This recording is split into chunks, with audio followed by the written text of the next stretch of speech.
అయ్యప్ప స్వామికి మేమంతా అలంకరించుకున్న తర్వాత మా స్వామికి పాద పూజ చేసిన తర్వాత స్వామికి నైవేద్యం పెడుతున్నాము. చూడండి, స్వామికి నైవేద్యం తయారు చేశాను. హాయ్ ఫ్రెండ్స్, చూడండి, మా స్వామికి పాద పూజ చేసిన తర్వాత మా స్వామిని అలంకరించుకున్న తర్వాత నేను నైవేద్యం చేశాను. స్వామి దగ్గర పెట్టాము. ఇప్పుడు స్వామికి శరణాలు చెప్పుకొని మా స్వామి బయటకు వెళ్తారు. వాళ్ళ ఫ్రెండ్స్తో ఎంజాయ్ చేసి మళ్ళీ ఒక హాఫ్ అన్ అవర్లో తిరిగి ఇంటికి వస్తారు. వచ్చి తన వర్క్కి మళ్ళీ తను వెళ్ళిపోతారు. చూసారా ఫ్రెండ్స్, మాది చిన్నదండి పూజ గది, అందుకని మేము ఎక్కువ పెట్టుకోలేకపోయాం పటాలు. ఇంత మటుకు చాలా అనుకొని పెట్టుకున్నాం.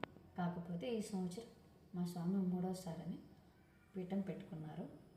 అందువల్ల బాగా డైలీ మేము బాగా అలంకరించి బాగా చేసుకున్నాము. కానీ నేను అప్పుడు పెట్టలేదు యూట్యూబ్, కానీ ఇవాళ స్టార్ట్ చేశాము. ఎందుకంటే మా స్వామి కొండకు వెళ్తున్నారు కాబట్టి రేపు కొండ నుంచి వచ్చిన తర్వాత మా స్వామి కొన్ని వీడియోలు ఇంకా వస్తూ ఉంటాయి.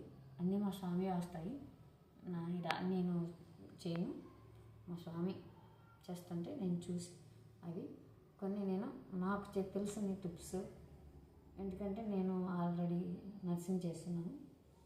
ఏదన్నా నాకు తెలిసిన టిప్స్ మీకు చెప్తూ ఉంటాను, మీకు సజెషన్స్ ఇస్తూ ఉంటాను. అందరూ హ్యాపీగా ఉండాలని కోరుకుంటున్నాను. ఫ్రెండ్స్, మమ్మల్ని చూసి లైక్ చేసి షేర్ చేసి మా ఛానల్ని సబ్స్క్రైబ్ చేసుకోండి. తప్పకుండా అందరూ సబ్స్క్రైబ్ చేసుకోవాలని కోరుకుంటున్నాను.